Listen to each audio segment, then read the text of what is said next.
Now, all these years, more than a decade, we've been pushing for a code of conduct. But at this point, there are some people now asking the question as to whether or not we would want to have a code of conduct to begin with, if it could legitimize or recognize China's de facto claims over certain portions of the West Philippine Sea.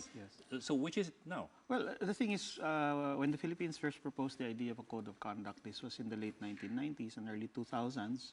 I was actually part of the technical backstopping team at the time. No? The number one, the situation of the parties in the South China Sea, their positions and relative strengths there in the disputed islands, were basically the same. I mean, nobody had any serious advantage over the other, no? Even China. No? Everybody was just maintaining small outposts. It was a status quo for a long time. And there were no major attempts to interfere with each other's activities, and everybody basically had a good modus vivendi. They were able to live with each other.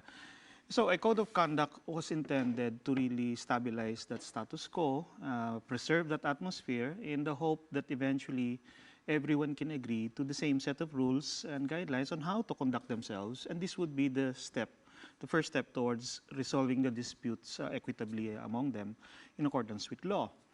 But now what you have really is a very, very different situation where one party has induced major changes in the status quo, changed the islands completely, created the biggest islands actually in that area, and even established full-blown military bases, air and naval bases in that area. No?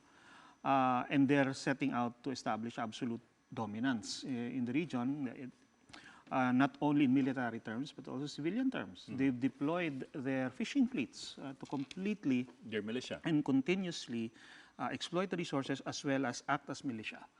And their coast guards and navies are now Navy is now operating there 24/7, 7 days a week. No?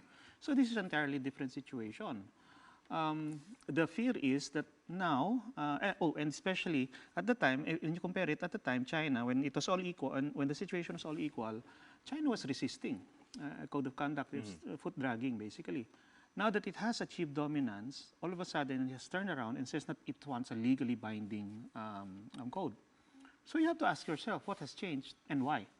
And it's clear that in this situation, the party that has achieved dominance now has the absolute advantage over the others, not only military and civilian aspects, but now they also want superiority or dominance in the legal arena. So what is the ulterior motive? The ulterior motive really is to legitimize the status quo as changed by China, where they have achieved absolute dominance. So they will dictate. Yes, as well as set the rules for the region.